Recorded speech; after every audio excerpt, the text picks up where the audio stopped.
college football. Oh, the sport Rico ruined. Let's do it. 8-minute blitz. So rock and roll. I got more things I'm going to destroy later. Just want to let you know that's a tease. More coming in this upcoming weeks. Up next, Rico bans bands.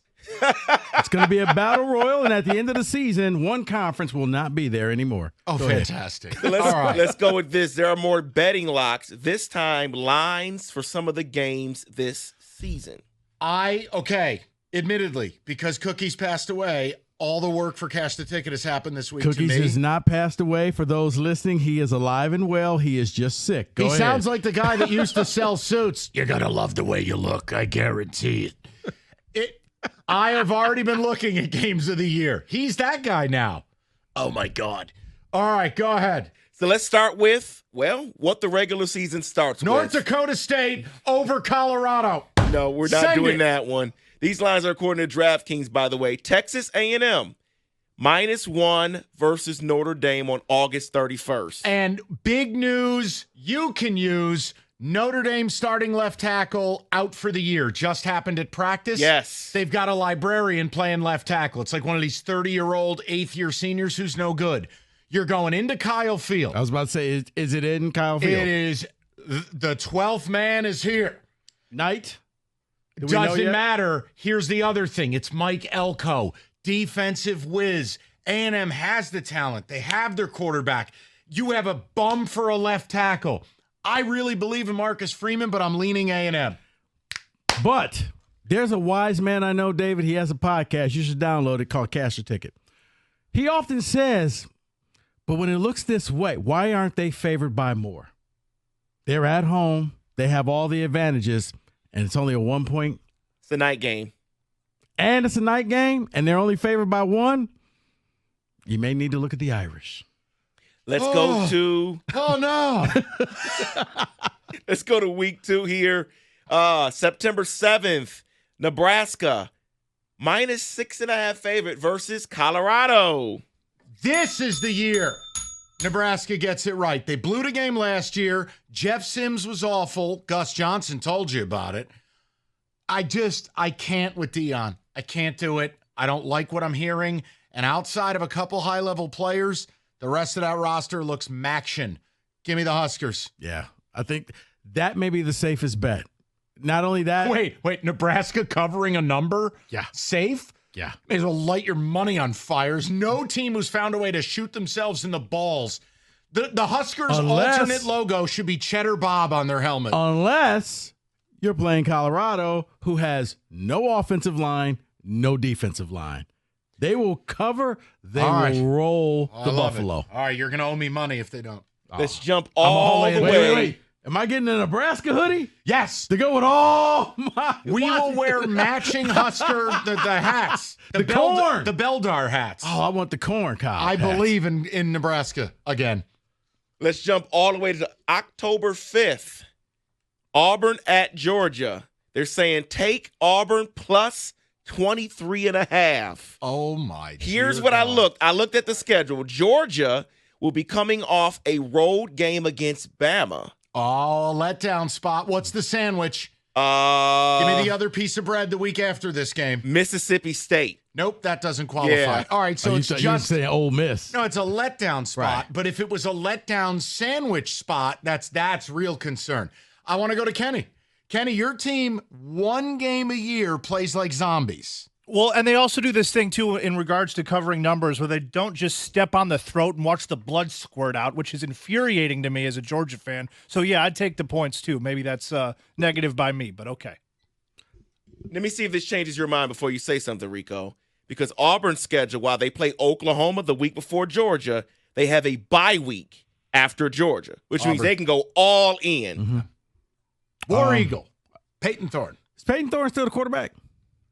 He's on the roster. There we go. 2 words. Oof. Peyton Thorne, go Dogs. I mean. That's just that simple, huh? Yes, all right. It is. Okay. The fact that he may be their best option. Well, okay. Fight me on this. I can't. There's not really much you can say I don't here. know how you go to work in the morning as the head coach at Auburn and live with yourself that Peyton Thorne's your quarterback. You're not at Michigan State anymore. You're at effing Auburn. Mm-hmm. You're Hugh Freeze. How is this the guy? Well, let's move to October 26th. Okay. Ole Miss versus Oklahoma. Ole Miss is the 6-point favorite. They say take Ole Miss here. Smash. At Oklahoma or Doesn't matter. Play him on the moon. Battle Blues. Can't lose. It is in Mississippi. It's Vaught Hemingway Stadium. Get it right. Oxford, Mississippi. Smash. Smash. Yeah, I date my cousin's stadium. Okay. Oh, jeez. You know.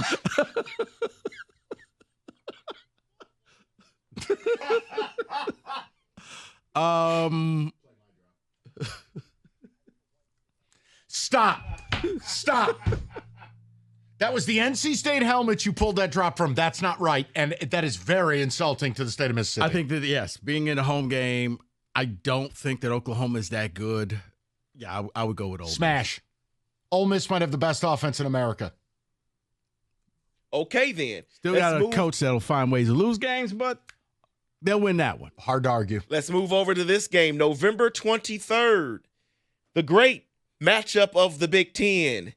USC at UCLA. I quit. 6.5-point favorite for USC. I'm biased. I am close to betting UCLA under 4.5 this year. They don't have any talent. Deshaun Foster was barely awake at the press conference. The quarterback is still like Bob Garber's year 10.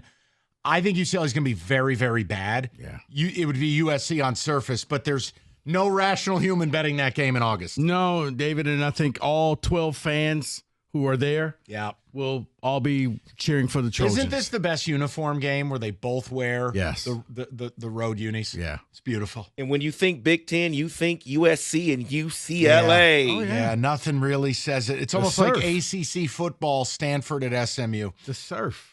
Yeah, the beach. Let's go back earlier into the season. Go back to September 28th. Let's talk about Oklahoma State at Kansas State. 5.5-point dogs for Oklahoma State. I like K-State a lot.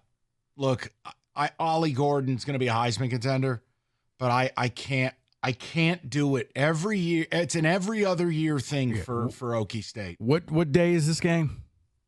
This Saturday? is September 28th. Dates. Okay. No, I say that because to me, Oklahoma State is kind of like Northwest. Like some schools, the second you hit October, they fall apart. Well, and Oklahoma State last year, they made scheme changes. Like Gundy went in and basically put a bullet in everybody and went, stop running zone, we're running power. And that's where no one knew who Ollie Gordon was first couple weeks. They lost to South Alabama. They got dump trucked. I'll just go K-State. I think Avery Johnson's going to be like a Cam Newton with long hair quarterback. They pound the rock. Kleiman just continues to get it done. Give me the little apple. I'm going to go Okie State. Not a lot of defense played in the Big 12, and I think they're going to really be pushing him to try to win the Heisman. So they do have better helmets, too. I don't think Kansas State may win, but I don't think they will cover. K-State, bottom 5 helmet in Division I. Argue it. Bottom 5? It looks like someone designed it on MS Paint. It's terrible. MS Paint. It's awful. Then let's close it out with this one real quick because this one is a pick'em. It's terrible. Go ahead. This is a pick'em here. The last one, just where you're leaning. Ohio State at Oregon, October 12th. Oregon. I'm not sold on OSU. I don't love Will. How about this? Your starting quarterback at Ohio State was going to be Kansas State's backup. I don't believe Will Howard was beating Avery Johnson out for the job. Wow, that's a great pull. Now, their running backs, dynamite. I mean, Trey Junkins plus Travion Henderson, amazing. You got receivers. But the O-line hasn't shown they're tough. The receivers are a step down from last year, still good. You know what concerns me? Oh, we're a top 5 defense. Right, because you stopped any blitzing, any aggression. You have no pass rushers. Again, there's no dominator up front. No, you're right. They haven't been the same in about 4 years. At Eugene, correct? Yes. I'm going Oregon simply because Big Ten teams, once you cross the Mississippi River, they don't do well on the West Coast. And you know who Oregon got? I know he didn't play a lot last year because the NCAA screwed with him. Name to watch for, Tez Watkins. You want an electric wide receiver? He just left. Florida? He went from UNC Now yes. he's at Oregon. Oh. Yeah, as if they needed the help. Tez Watkins is set up to have a massive year. That is your college football blitz.